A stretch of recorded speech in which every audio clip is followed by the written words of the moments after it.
Hello, I'm reading chapter 18, The Extraordinary Bravery of Toothless. You're going to be brave, Toothless, in this chapter.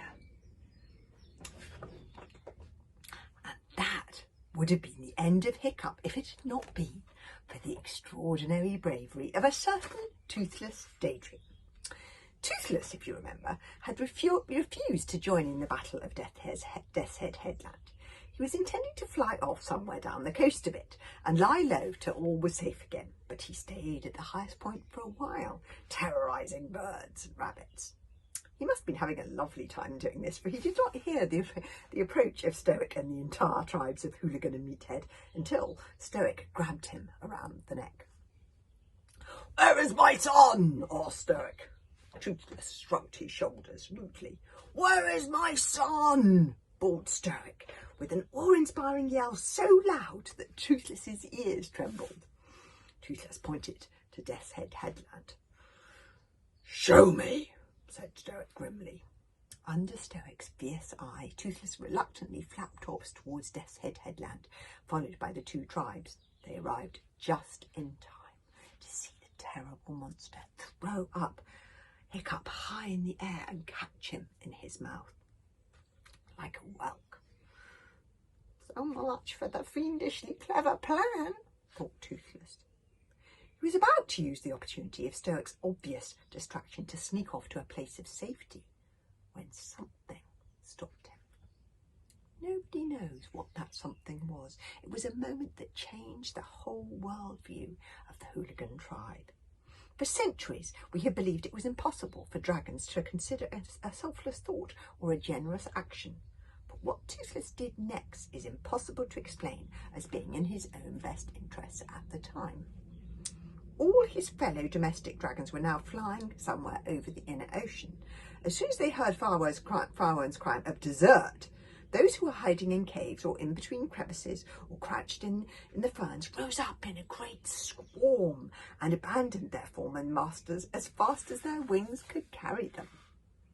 The wild dragons from Wild Dragon Cliff had left hours before, but something kept Toothless from flying after them. Maybe it was Stoic's heart-rendingly powerless cry of "No!"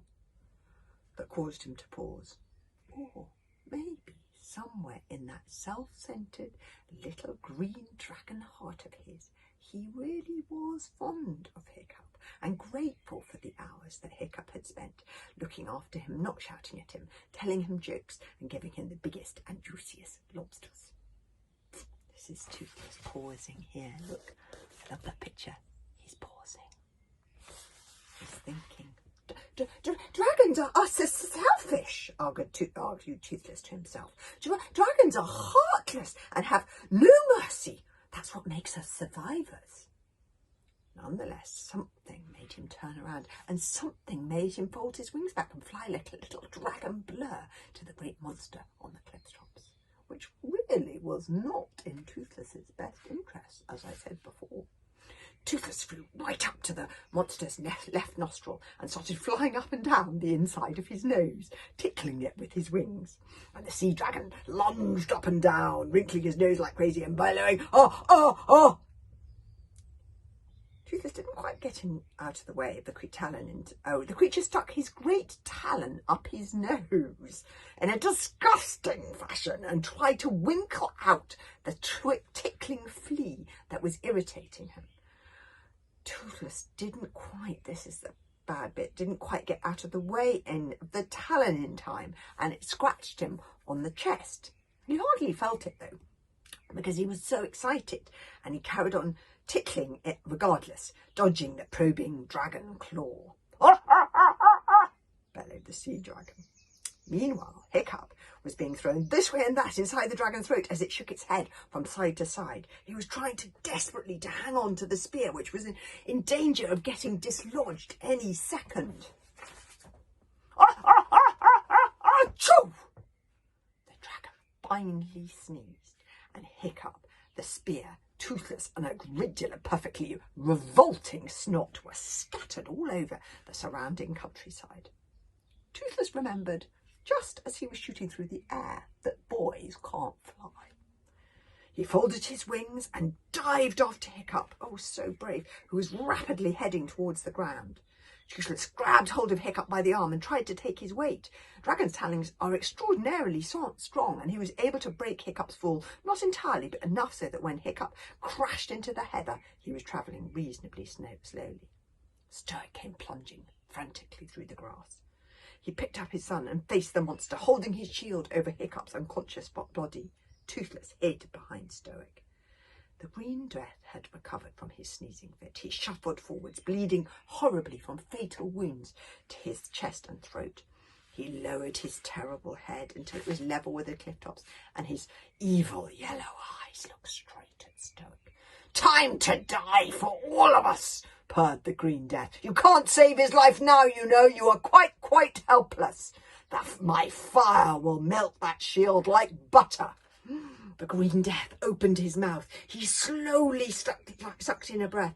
Stoic tried to grab on to chunks of heather to hold them fast, but Stoic, Hiccup and Toothless were being dragged slowly but surely towards the gigantic black tunnel that was the monster's open jaws. The Green Death paused for a moment before he blew out again, enjoying their terror. This is what happens if you don't listen to the dragon law," shrieked Toothless to himself in horror as he peered round the side of Stoic's cloak. The monster puffed out his cheeks, and Stoic and Toothless waited for fumes to consume them. But no fire came out. The Green Death looked very surprised. He puffed out his cheeks and blew a little harder. And again, no fire. What's going on? He tried once more, and now his head seemed to be turning a strange purplish colour with the effort of blowing, and he seemed to be swelling bigger and bigger as if he was being pumped up with air from the inside. The monster had no idea what was happening. He thrashed around wildly, and his eyes bulged larger and larger until, with a bang that could be heard for hundreds of miles in every direction, the Green Death blew up right in front of their eyes. This may seem like some sort of miracle or an intervention on the part of the gods, but in fact, there is a logical explanation. There is always a logical explanation. When Hiccup was hanging in the sea dragon's throat, desperately repeating, "I need to live, I need to live," to himself, he had taken off his helmet and he had plugged the horns as hard as he could into the fire hole. It was a perfect fit. So when the dragon tried to use his fire, the blockage caused a build-up of pressure that eventually grew so great that the Green Death simply exploded. Now there were pieces of dragon flying in all directions. Stoic and Toothless were incredibly lucky not to get hit by anything, standing as close to the explosion as they were. But a single burning dragon tooth, 8 foot long, one of the monster's smaller ones, exploded straight towards Hiccup. The boy had been dragged out from under the shelter of Stoic's shield by the intake of the monster's breath, and was now lying on the ground a couple of feet in front of Stoic and Toothless, completely exposed. Stoic caught the movement of the tooth out of the corner of his eye and flung himself and his shield forward in front of Hiccup.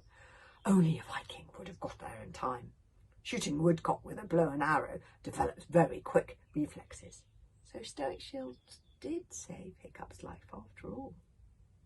If he had not been there, the tooth would have impaled Hiccup like a prawn upon a stick. So Stoic did save Hiccup's life. That's nice.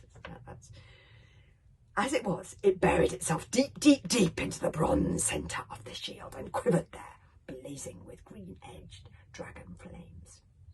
Stoic lifted the shield, terrified that the tooth might have pierced through to his son, but Hiccup was unharmed. His eyes were open and he was listening for something.